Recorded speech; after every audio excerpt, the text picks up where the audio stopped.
24장 14절에서부터 21절까지 말씀을 보겠습니다. 14절부터 함께 합독하겠습니다. 이렇게 말씀하셨으니 당신들은 이제 주님을 경외하면서 그를 성실하고 진실하게 섬기십시오. 그리고 여러분은 여러분의 조상이 강 저쪽의 메소포타미아와 이집트에서 섬기던 신들을 버리고 오직 주님만 섬기십시오. 주님을 섬기고 싶지 않거든 조상들이 강 저쪽의 메소포타미아에서 섬기던 신들이든지 아니면 당신들이 살고 있는 땅 아모리 사람들의 신들이든지 당신들이 어떤 신들을 섬길 것인지를 오늘 선택하십시오. 나와 나의 집안은 주님을 섬길 것입니다. 백성들이 대답하였다. 주님을 저버리고 다른 신들을 섬기는 일은 우리가 절대로 하지 않겠습니다. 주 우리 하나님이 친히 우리와 우리 조상을 이집트 땅 종되었던 집에서 이끌어내시고 우리가 보는 앞에서 그 큰 기적을 일으키셨습니다. 또 우리가 이리로 오는 동안에 줄곧 우리를 지켜주셨고 우리가 여러 민족들 사이를 뚫고 지나오는 동안에 줄곧 우리를 지켜주셨습니다. 그리고 주님께서는 이 모든 민족을 이 땅에 사는 아모리 사람까지도 우리 앞에서 쫓아내셨습니다. 그러므로 우리는 주님을 섬기겠습니다. 오직 그분만이 우리의 하나님이십니다. 그러나 여호수아는 백성들에게 이렇게 말하였다. 당신들은 주님을 섬기지 못할 것입니다. 그분은 거룩하신 하나님이시며 질투하시는 하나님이시기 때문에 당신들의 허물과 죄를 용서하지 않을 것입니다. 만일 당신들이 주님을 저버리고 이방 신들을 섬기면 그는 당신들에게 대항하여 돌아서서 재앙을 내리시고 당신들에게 좋게 대하신 뒤에라도 당신들을 멸망시키고 말 것입니다. 그러자 백성들이 여호수아에게 말하였다. 아닙니다. 우리는 주님만을 섬기겠습니다. 아멘. 한국에는 번역되지 않았지만 아이버 파웨일이 쓴 성경의 유리창이라는 책에 보면은 아주 다음과 같은 예화가 있어요. 어떤 마을에 엄청난 부를 축적한 부자가 있었어요. 부자는 아내를 일찍 여의고 부부간에 있던 아들, 그 아들을 열심히 키우겠다고 아들에게 온갖 사랑을 퍼부으면서 행복한 미래를 꿈꾸고 있었습니다. 그런데 어느 날 아들이 시름시름 앓더니 그만 먼저 죽고 말았습니다. 외롭고 힘든 노년을 보내다가 이 부자도 어느 날 하나님 앞에 가게 되었는데요. 사람들은 세상에 저렇게 많은 재산을 어떻게 처리하려고 그러나, 저 많은 유산을 누가 받을까 궁금하기도 했거든요. 그런데 부자가 하나님 앞에 서게 되니까, 죽음을 맞이하게 되니까 유산을 당장 받을 사람도 없고 중요한 거는 유서조차도 기록되어 있지 않다는 겁니다. 그래서 그 정부는 이 부자의 재산을 경매에 붙이기로 했어요. 그런데 그 경매에는 정말 많은 사람들이 몰려들었습니다. 이 부자가 생전에 아주 희귀한 소장품들을 많이 가지고 있었거든요. 정말 고풍스러운 가구, 휘황찬란한 보석들, 그런 보석들을 경매 받으려고 줄을 서고 있는데 그 중에 아무도 관심을 가져주지 않는 게 하나 있었어요. 바로 부자의 아들, 일찍 세상을 떠나보던 그 아들의 초상화였죠. 그 아들의 초상화는 몇 번의 유찰을 거쳐서 더 이상 이제 경매가라고 또 부끄러울 정도의 저렴한 금액이 떨어졌는데 그것을 아주 남루한 옷을 입은 늙은 노파가 경매를 받아갔어요. 사람들은 아이고 그래, 그 아무짝에도 쓸데없는 그림, 유명한 화가가 그리지도 않은 무명 화가가 그린 그 그림을 어디다가 쓰려고 사갑니까? 하고 물어봤더니 그 노파가 이렇게 얘기하는 거예요. 전 사실 그 소년의 유모였답니다. 그리고 그 소년의 유모로서 이 집안에 살 때 저는 너무나 행복하였고 이 소년과 그리고 돌아가신 이 부자와 굉장히 좋은 추억을 가지고 있습니다. 이 말을 들은 사람들은 정말 도움 안 되는 그 추억에 돈을 썼다라고 비탄을 했죠. 그런데요, 이 늙은 노파가 그 초상화를 품에 안고 나가려는데 어떤 사람이 그림 뒤에 뭐가 있어요? 하고 보니까 그림 액자 뒤에 약간 두툼한 서류 봉투 하나가 끼워져 있는 거예요. 그래서 그 봉투를 딱 열어서 보니까 거기에는 부자가 남긴 유언장이 들어 있었습니다. 자신과 아들의 추억이 담긴 이 그림을 간직해 주는 사람에게 모든 재산을 물려주겠다라는 내용이 기록되어 있었어요. 갑자기 경매의 모든 절차는 중단되었고 그 모든 재산은 이 죽은 소년의 유모했던 이 늙은 노파에게 전부 돌아가게 되었습니다. 여러분, 오늘 본문에 언급되는 약속의 땅도 마찬가지입니다. 하나님과의 약속을 기억하고 하나님과의 약속을 지켜내는 사람에게 그 약속의 땅이 유업으로 주어지는 거예요. 천국도 마찬가지 아닐까요? 오직 하나님의 아들이신 예수 그리스도께서 내게 주시는 그 은혜를 기억하고 그 은혜에 합당한 반응을 보이는 자들에게 하나님의 나라는 유업으로 주어지는 겁니다. 중요한 포인트는 하나님의 은혜를 기억하고 그 은혜에 합당한 반응을 보이면서 살아간다는 거예요. 오늘 말씀을 통해서 내게 주신 하나님의 은혜를 다시 헤아려 보고 그 은혜에 합당한 삶을 결단하고 또 그렇게 행하는 귀한 시간 되기를 예수님의 이름으로 축복합니다. 오늘 말씀은 여호수아가 늙어서 죽음을 가까이 하게 되었을 때 언약을 기억하고 갱신하기 위해서 세겜으로 이스라엘 백성들을 모두 불러 모은 상황에서 시작이 됩니다. 오늘 보면 바로 앞장인 23장에는 여호수아가 언약궤가 있는 실로로 이스라엘의 지도자들을 다 불러 모아서 고별 선교를 했었죠. 그러나 오늘은 지도자들을 포함한 모든 백성들을 세겜으로 불러 모은 거예요. 그렇다면 언약궤가 있는 실로를 두고 왜 세겜으로 모든 지도자들과 백성들을 불러 모았을까요? 이러한 의문은 우리만 가지고 있는 게 아니라 초대 교부들 시대에도 가지고 있었거든요. 그래서 24장 1절에 시작할 때 보면 모든 백성들이 하나님 앞에 섰다라는 말씀이 기록되어 있거든요. 그래서 이러한 말씀과 지금 우리가 가지고 있는 이 의문을 기반으로 해서 아마 그 당시에 모인 그 장소가 세겜이 아니라 실로일 것이다 라고 주장하는 학자들이 많았어요. 하지만 세겜이 가지고 있는 역사적인 의미를 본다면 여호수아가 왜 이스라엘 백성들과 지도자들을 세겜으로 불렀는지 알 수 있어요. 세겜은 아브라함이 가나안 땅에 들어와서 하나님을 위해서 가장 먼저 제단을 쌓은 곳입니다. 그리고 야곱이 세겜의 아버지 하몰에게 밭을 사고 제단을 쌓았던 곳으로 그 제단의 이름을 엘헬로에 이스라엘이라고 붙였어요. 이 말은 뭔 말이냐면요, 하나님, 이스라엘의 하나님이라는 말이에요. 따라서 하나님만을 섬기라고 외치려는 이 여호수아의 주장과 여호수아의 계획과 아주 일치되는 의미를 가지고 있는 땅이죠. 그리고 야곱의 가족들이 가지고 있던 이방 신상들과 각그 은금 패물을 이 상수리 나무 아래에 파묻고 새롭게 결단을 다짐했던 곳이기도 하죠. 이스라엘 백성들이 가지고 있는 모든 우상을 버리고 하나님만을 섬기겠다고 결단하기에 아주 좋은 본이 되는 장소가 되는 거예요. 그뿐만 아니라 여호수아에게도 세겜은 아주 특별한 의미를 가지고 있는 곳이죠. 여호수아가 아이성 전투에서 승리한 이후에 여호수아가 온 이스라엘 백성들과 함께 처음 언약을 갱신했던 곳이 세겜입니다. 여호수아 8장 33절, 34절 말씀을 함께 보면요, 온 이스라엘 백성은 장로들과 지도자들과 재판자들과 이방 사람과 본토 사람과 함께 교회 양쪽에 서서 주님의 언약궤를 맨 네이 사람 제사장을 바라보고 서 있었다. 백성의 절반은 그리심 산을 등지고 서고 백성 절반은 에발산을 등지고 섰는데 이것은 전에 주님의 종 모세가 이스라엘 백성을 축복하려고 할 때에 명령한 것과 같았다.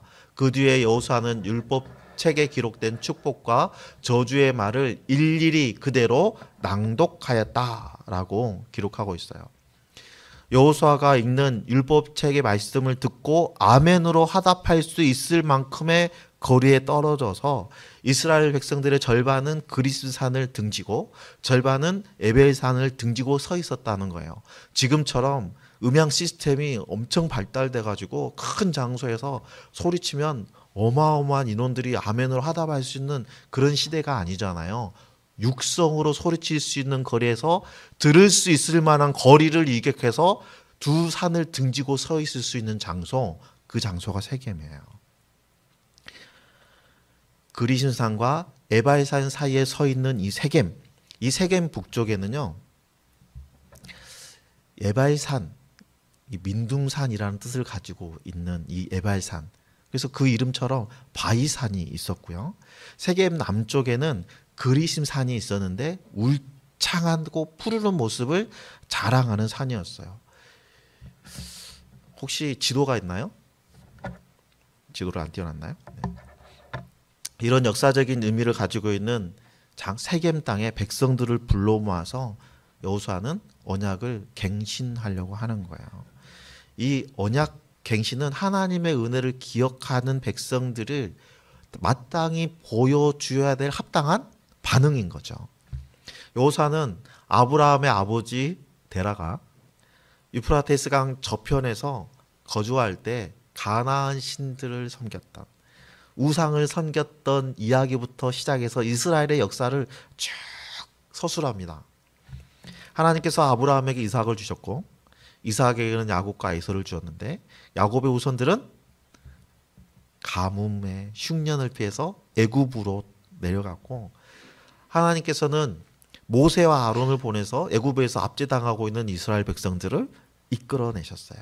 출애굽 과정에서 홍해를 가르시고 마른 땅처럼 이스라엘 백성들을 건너게 하셨고, 이스라엘 백성들을 추격하는 애굽의 병거들, 군사들은 흑암으로 가로막고 있다가 홍해물에 수장시켜 주셨어요.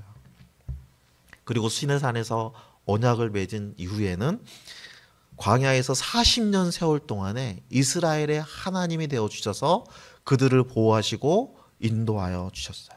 그리고 마침내 약속의 땅에 들어오게 되었죠. 특히 여호수아는 이스라엘 백성들이 요단 동편에서 있는 동안에 하나님의 아모리 족속의 땅에서 이스라엘 백성들을 들어가 살게 하시고 그 땅을 점령하게 하셨다고 고백하고 있죠. 하나님이 그들을 이스라엘 백성들 앞에서 멸절시키셨다고 고백합니다. 그 중에 예화 중에 하나가 발락이 발람을 불러들여서 이스라엘을 저주하게 하였지만 하나님께서는 발람에게 저주가 아니라 이스라엘을 축복하게 하셨고, 모압 왕 발람의 손에서 건져주셨다. 요단강을 건넌 후에는 난공불락의 여리고성을 함락시켜 주셨고 아모리 족속의 두 왕을 쫓아낸 일도 언급하고 있어요. 하나님께서는 이스라엘 백성들이 수고하지 않는 땅, 건설하지 않는 성읍을 주셔가지고 그 땅에 살게 하여 주셨고, 수고하지 않고 땀 흘리지 않고 파종하지 않았던 포도원과 감람나무의 열매를 먹게 되었다고 이야기하고 있습니다. 여호수아가 이렇게 옛 이야기를 쭉 늘어놓으면서 조상들의 얘기와 가나안의 정복에 있던 그 역사들을 쭉 얘기하고 있는 이유는 하나님께서 이스라엘에게 행하신 그 은혜를 기억하게 하기 위해서예요. 하나님의 행하신 일을 기억하는 것에서 하나님을 향한 온전한 반응이 시작되기 때문입니다. 이스라엘이 지금까지 이르기에 모든 역사는 이스라엘의 힘으로 이루어낸 것이 아니라 하나님이 이루어 주신 거예요. 여러분, 이스라엘 백성은 무려 40년 동안에 광야를 헤맸거든요. 광야는 죽음의 땅이에요. 이스라엘 백성들은 장정만 60만 명이에요. 한 가정 식구가 4명만 된다 해도 몇 명입니까? 그렇죠. 그 많은 인원이 무려 40년 동안 광야에서 먹고 마시고 입고 신발이 헤어지지 않도록 지켜주셨어요. 사람으로는 할 수 없는 일이죠. 그리고 여러분, 40년 동안 만나를 내려주셨는데요. 정확히 39년 11개월 동안 만나를 내려주셨습니다. 이스라엘 백성들은 하나님과의 언약을 깨뜨렸지만 하나님은 이스라엘 백성들이 깨뜨려버린 그 언약조차도 신실하게 지켜주시고 그들의 하나님이 되어서 그들을 보호하시고 인도하여 주셨어요. 그 결과 이스라엘 백성들은 하나님의 약속대로 가나안 땅, 젖과 꿀이 흐르는 그 땅을 받을 수 있었죠. 하지만 그것으로 끝나는 게 아니에요. 이제 시작이에요. 이스라엘 백성들은 이제 하나님의 백성으로서 그 삶의 자리를 지켜내야 되는 의무가 있는 거예요. 만약에 그들이 불순종해서 하나님과 함께 하지 않으면 약속의 땅이라도 광야와 같을 것이고, 그들이 받은 기업이 아무리 황무지와 같은 땅이라 할지라도 하나님이 함께 하시면 그 땅은 젖과 꿀이 흐르는 땅이 되는 거예요. 복된 땅이 되는 거예요. 그 땅이 요당 동편에 있든지 서편에 있든지 그 모든 곳은 하나님이 통치하는 곳이 되는 거고, 하나님의 소유된 백성들이 하나님의 복을 받는 곳이 되는 거예요. 그래서 여호수아는 오직 나와 내 집은 여호와만을 섬기겠노라 다짐하고 결단하였고, 이스라엘 백성들에게도 너희는 오직 하나님만을 섬기라고 명령하는 거예요. 그들이 하나님만을 섬기게 하는 이유는 역사를 통해서 하나님의 은혜를 경험했기 때문이에요. 이스라엘 백성들은 그동안 하나님을 경험했고 하나님의 은혜를 기억하게 됐고, 그로 인해서 하나님의 말씀에 순종해서 하나님만을 섬기는 것이 그들이 복받는 길이라는 것을 체득하여 알고 있어요. 그들이 복받을 수 있는 유일한 길이 하나님께 순종하는 길이고, 그들이 보여야 될 온전하고 합당한 반응이라는 것은 그들이 알고 있습니다. 하나님의 은혜를 망각하면 말씀에 불순종하게 되죠. 결국은 하나님의 심판을 피할 수 없게 되는 거예요. 그래서 여호수아는 하나님의 복받은 백성들은 하나님의 명령에 순종하기 위해서라도 하나님만을 섬기라 하고 명령하고 있는 거예요. 그런데요, 이 말을 들은 이스라엘 백성들은 우리도 하나님만을 섬기겠습니다 하고 다짐했거든요. 그 말을 듣자마자 여호수아는 당신들은 주님을 섬기지 못할 것입니다 라고 대답합니다. 아니, 지금까지는 하나님만을 섬기라고 계속 강조했는데 정작 우리가 하나님만을 섬기겠습니다 라고 답변하니까, 아니야, 너희들은 하나님을 섬기지 못해 라고 대답하는 거예요. 그리고 그 이유가 하나님은 거룩하시고 하나님은 질투하시는 하나님이시기 때문이다 라고 얘기하고 있어요. 하나님은 거룩하시기 때문에 죄와 허물을 용서하지 않으세요. 만약에 이스라엘 백성들이 가지고 있는 그 죄와 허물이 해결되지 않으면 죄와 허물을 가지고 있는 이스라엘 백성들은 하나님 앞에서 진멸당할 수밖에 없죠. 따라서 거룩하신 하나님을 섬기기 위해서는 거룩하신 하나님의 백성들이 되어야 되고, 그렇게 하기 위해서는 그들이 가지고 있는 모든 죄와 허물을 해결해야 되는 거예요. 미국의 콜로라도주 롱파크의 경사진 곳에 거대한 거목이 쓰러져 있는 것을 식물학자가 발견했어요. 그리고 식물학자가 그 거대한 나무의 연령을 검사해 보니까 무려 400살인 거예요. 그런데 400년, 식물학자가 한번 곰곰이 생각하겠습니다. 지금으로부터 400년 전이면 콜럼버스가 미국 대륙을 발견했을 때였고, 청교도들이 들어와가지고 얼마 되지 않은 때, 그러니까 아마 그때는 이 거목도 사람 키만 했을 것이다 생각을 합니다. 식물학자가 조사를 해보니까 이 거목이 무려 번개를 4번이나 맞은 흔적을 가지고 있었어요. 100년에 한 번씩 번개를 맞은 거죠. 4세기라는 긴 세월 동안에 수많은 폭풍을 이겨내고 살았고, 근처의 나무들이 다 쓰러져도 이 거목은 우뚝 버티고 있었다는 거예요. 그런데 어느 날 이 거목이 쓰러지고 말았습니다. 결코 쓰러질 것 같지 않았던 이 나무도 허망하게 허물어지고 말았어요. 어떤 역경에 부딪혀도 살아남을 만한 강인함을 가지고 있던 이 나무가 넘어지고 말았어요. 무엇이 이 불사조와 같은 나무를 넘어뜨렸을까요? 그건 바람도 아니고 폭풍도 아니고 벼락도 아니고 세찬 비바람도 아니었습니다. 이 거목을 넘어뜨린 범인은 어이없게도 하찮은 벌레였어요. 이 벌레는 길이가 3mm밖에 안 되는 딱정벌레입니다. 나무의 에피를 뚫고 들어가서 침입하는 소나무 좀이라는 딱정벌레인데 나무 안에 파고 들어가서 거기에서 알을 낳고 번식하면서 나무가 말라 죽는 거예요. 그토록 막강한 위력을 가지고 있는 소나무 거목이 우리가 보기에 하찮게 여기는 그 벌레 때문에 쓰러졌다는 것은 아주 놀랍지 않을 수 없죠. 여러분, 성도들이 넘어지는 것도 이와 같습니다. 세찬 풍파와 모진 박해를 다 이겨냈던 믿음의 거장들이 언제 넘어지는 줄 아세요? 아주 작은 죄 때문에 넘어지는 거예요. 세상과 조금씩 타협하다가 결국은 무너지는 거죠. 마찬가지입니다. 이스라엘 백성들이 하나님의 소유된 거룩한 백성으로 그 자리를 지키기 위해서는 아무리 작은 죄나 허물이라 할지라도 멀리 해야 되는 거예요. 그 죄를 용납할 수 없는 거예요. 그걸 용납하는 순간 그들은 거룩하신 하나님을 섬길 수 없게 되는 겁니다. 하나님께서는 또한 질투하시는 하나님이시죠. 시내산 언약을 통해서 여호와는 이스라엘의 하나님이 되어 주셨고 이스라엘은 여호와의 거룩한 백성이 되었습니다.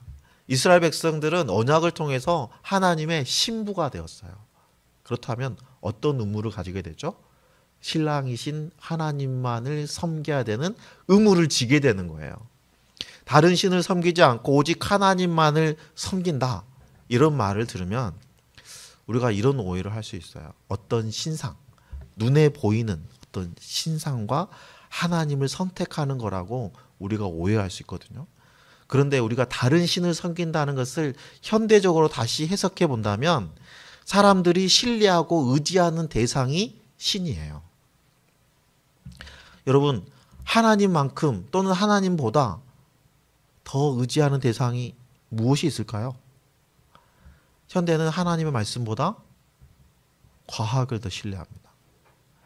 현대는 하나님의 말씀보다 돈을 더 중요하게 생각해요. 결국은 이 시대의 우상이 뭡니까? 깎아 만든 우상이 아니라 이 시대의 우상은 과학과 돈이라는 거예요. 이 외에도 내가 하나님보다 더 의지하고 신뢰하는 것이 있다면 그것이 우상입니다. 그것이요, 권력일 수도 있고요. 그것이 자식일 수도 있어요. 결국 여호수아가 너희가 하나님을 섬기지 못할 것이다 라고 말한 것은 그들이 정말 섬길 수 없다는 것이 아니라 하나님을 섬기기에는 그만큼 어려운 길이라는 것을 강조하기 위해서요. 여러분, 성도들이 구원을 완성하는 것이 쉽습니까? 여러분, 우리는 구원을 너무 쉽게 생각해요. 단지 예수님을 나의 구원자로 나의 주인으로 영접하는 기도하면 그것으로 구원받았다고 생각합니다. 정말 전도지에 기록된 주문과 같은 영접기도 한번 따라 읽었다고 구원받는 걸까요? 그게 구원 보장해 주는 걸까요? 여러분, 구원은 그렇게 쉽지 않아요. 구원받은 백성들은 자신의 구원을 완성해 가야 돼요. 이걸 우리는 성화의 과정이라고 그랬잖아요. 그래서 사도 바울도 항상 말씀에 복종하고 두렵고 떨림으로 너희의 구원을 이루어 가라 하고 이야기하고 있어요. 구원이 완성되어 있지 않다는 거예요. 정말로 예수님을 나의 구주로 나의 주인으로 영접한 사람이라면 그의 삶이 성화의 과정을 거치면서 변화되어 가는 모습을 보여주어야 돼요. 정말 예수님을 영접한 사람이라면 세상의 친구가 아니라 세상의 적으로 변화될 수밖에 없어요. 그러니까 세상에 살아가면서 많은 어려움을 당할 수밖에 없는 거예요. 이러한 유혹과 시험을 이기고 끝까지 하나님만을 섬기는 믿음을 지키는 성도들만이 하나님의 나라를 유업으로 누릴 수 있다고 하는 것이 오늘 말씀인 거예요. 그만큼 믿음을 지키는 것이 쉬워요? 어렵다는 거예요. 결코 가볍지 않다는 거예요. 예수님을 영접했노라 하면서도 여전히 죄 가운데 거하고 부정과 죄를 행하고 있다면 그는 구원받지 못했음에도 내가 구원받았다고 착각하고 있는 죄를 더하고 있는 거예요. 자기를 속이고 있는 사람이에요. 정말 예수님을 영접한 성도라면 하나님을 사랑할 수밖에 없어요. 신문 배달을 하는 소년이 있었어요. 저도 어릴 때 신문 배달 해봤는데 신문 배달하는 게 쉽지 않거든요. 새벽에 발떡 일어나서 그 졸린 눈을 비벼가면서 신문 배달을 해야 되는데 아마 이 소년도 그러지 않았을까요? 이 소년이 하루 신문 배달을 끝나고 장난감 가게 앞에를 싹 지나가는데 이 소년의 눈길을 사로잡는 게 있었어요. 고풍스러운 범선 한 척이 너무너무 멋지게 보는 거예요. 그래서 그 밑에 있는 가격표를 이렇게 보니까 너무 비싼 거예요. 소년이 감당할 수 없는 보트의 가격인 거예요. 그래서 소년은 결심했습니다. 내가 만들어보자. 그래서 날마다 지나가면서 범선 모양을 눈여겨보고 필요하면 책으로 좀 공부를 하면서 신문 배달해서 번 돈을 아껴가면서 나무도 주워다가 필요하면 재료를 사다가 범선을 만들기 시작합니다. 그리고 꽤 많은 시간이 흘렀어요. 마침내 멋진 범선을 만들었습니다. 가게에서 파는 것만큼이나 자기가 보기에 너무 아름다운 거야. 그 범선을 들고 강물에 가서 탁 띄웠습니다. 너무 잘 떠 있는 거예요. 너무 기뻐서 박수치고 있는데 갑자기 바람이 슉 불더니 범선에 뭐가 달려있어요? 돛대가 달려있잖아. 바람을 타고 강 가운데로 흘러가더니 순식간에 밑으로 하류로 흘러가 버린 거예요. 소년은 겁나서 막 뛰어가지만 범선을 찾을 수가 없는 거예요. 신문 배달하고 신문 배달 끝나면 그 범선을 찾아서 여기저기 헤매 다녔는데 결국은 찾지 못했어요. 시리에 빠져있는 어느 날 고물상에서 자기가 만들었던 배를 발견한 거예요. 우와! 고물상 사장님한테 아저씨 이 배 저 거예요. 제가 만든 거예요. 근데 뭐라고 한줄 아세요? 헛소리하지 말고 사가. 이거 어떻게 했어요? 또 신문 배달 열심히 하고 있잖아요. 신문 배달하면서 돈을 조금씩 모아서 무려 3개월에 걸쳐서 모은 돈으로 범선을 다시 사왔어요. 범선을 다시 사온 소년은 마음은 어땠을까요? 아직 떼꾸장물이 쭉쭉 흐르는 그 범선을 볼에 대고 부비면서 내가 널 얼마나 찾았는지 몰라. 찢겨진 돛대 내가 꼭 고쳐줄게. 이러면서 품에 콕 안고 집에 왔던 거예요. 심혈을 기울여 만든 그 보트를 잃어버린 소년이 보트를 찾기 위해서 여기저기 다니다가 마침내 찾았을 때 얼마나 기뻐요. 하지만 그 기쁨도 잠시 그 보트를 다시 내 집으로 가져가기 위해서는 대가를 지불해야 된다는 거예요. 여러분, 주님께서는 잃어버린 영혼을 이렇게 찾아다니셔요. 주님께서는 잃어버린 우리를 다시 하나님의 집으로 데려가기 위해서 십자가의 죽으심으로 우리의 생명의 속전을 대어주셨어요. 우리의 생명값을 치러주셨어요. 대가를 치러주셨어요. 주님은 생명을 내어주기까지 우리를 사랑하십니다. 그렇다면 여러분은 주님을 얼마나 사랑하시나요? 하나님의 사랑에 우리가 보여야 될 합당한 반응은 무엇일까요? 여호수아는 이스라엘 백성들이 보여줘야 될 합당한 반응이 말씀에 순종하여서 하나님만을 섬기는 것이라고 선포하고 있습니다. 세계에 모인 백성들에게 여호수아는 너희가 섬길 자를 오늘 택하라 이렇게 명령하고 있어요. 오직 나와 내 집은 여호와를 섬기겠다 결단하면서 이스라엘 백성들에게도 선택하라고 얘기합니다. 이스라엘 백성들은 여호수아의 명령에 우리도 여호와를 섬기리니 그는 우리의 하나님이십니다 라고 고백했어요. 이스라엘 백성들은 하나님과 다른 신 중에 하나를 선택해야 했어요. 그렇다면 여러분의 선택은? 자신있게 네, 여호와시죠. 여러분 밸런스 게임 아세요? 짜장하고 짬뽕 중국집에 가면 먹고 싶은 차대는 안 되죠. 짜장, 짬뽕 하면 둘 중 하나를 딱 선택하는 거예요. 짜장, 짬뽕 하면 나는 짜장. 바꿀 수가 없는 거예요. 연습 한번 해볼까요? 1시간 동안 책 읽기, 1시간 동안 TV 보기. 하나, 둘. 너무 FM이야. 자, 두 번째. 자, 성경 말씀 1시간 듣기, 찬양 1시간 듣기. 둘, 셋. 찬양. 좋아. 솔직해져야 돼요. 자, 세 번째. 모태신앙으로 태어나기, 세상 풍파 다 겪고 고생할 때라고 크리스찬 되기. 둘, 셋. 그렇죠. 모태신앙. 자, 네 번째. 목장에 참여해서 밥 먹기, 친한 친구 만나서 밥 먹기. 목장이라고 하신 분에게 하나님의 축복이 더해지기를 소망합니다. 한 가지만 더 해볼게요. 하나님과 여러분의 생명 중에 하나를 선택해야 된다면 여러분 무엇을 선택하시겠습니까? 하나님. 너무 FM이야. 여러분 어떠한 상황에서도 하나님을 선택하실 수 있나요? 여러분의 자녀의 생명과 하나님이라고 할지라도 하나님을 선택할 수 있나요? 여러분이 하나님을 선택했을 때 여러분의 삶은 어떻게 변화될까요? 갑자기 로또에 당첨된 것처럼 드라마틱하게 쫙 변해서 풍요로운 삶을 살아갈 것 같나요? 안타깝게 그렇지 않습니다. 만약에 그렇다면 지구상에 있는 모든 사람들은 교회에 와 있겠죠. 만약에 여러분 회사와 예배 둘 중에 하나를 선택해야 한다면, 회사 업무와 예배 둘 중에 하나를 선택해야 한다면 여러분은 어떤 걸 선택하시겠어요? 예배를 다 드리고 예배 마치고 회사를 간다가 기호 형제죠. 네. 아니면 예배 중간에 갈 수도 있는 거잖아요. 아니면 예배 오지 않고 회사로 바로 갈 수도 있는 거죠. 여러분 이러한 모든 선택의 기준이 필요한 거예요. 이런 선택의 기준은 여러분 무엇을 기준으로 하고 있습니까?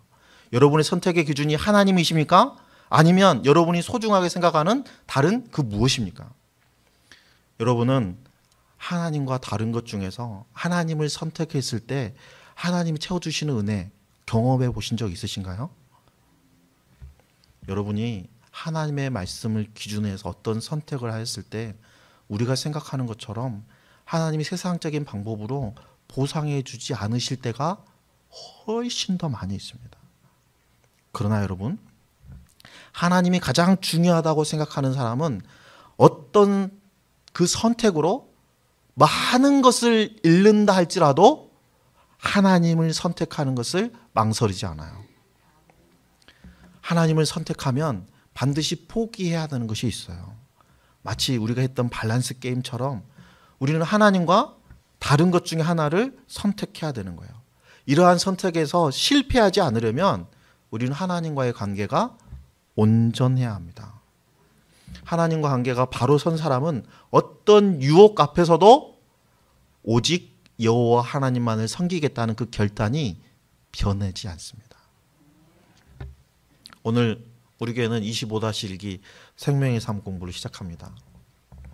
우리가 삶 공부를 하는 가장 중요한 목적은 하나님과 나와의 관계를 온전하게 친밀하게 유지하기 위해서 공부를 하는 거예요. 하나님과의 바른 관계 속에서 우리는 바른 선택을 할 수 있는 거예요. 어떻게 생명의 삶 공부 갑자기 하고 싶으시죠? 네. 여러분 오늘 여러분도 진짜 하나님이시고 참신이신 여호와 하나님만이 나의 하나님이시다 라고 고백할 수 있는 복된 날 되기를 소망합니다. 입술로는 하나님만을 섬긴다고 하지만 실제로는 이스라엘의 후손들처럼 우상을 겸하여 섬기고 있지는 않은지 아주 냉정하고 철저하게 내 자신을 살피고 말씀 안에서 믿음으로 하나님만을 섬기면서 행함으로 인해서 우리의 모든 선택이 하나님이 기뻐하시는 선택이 될 수 있기를 예수님의 이름으로 축원합니다.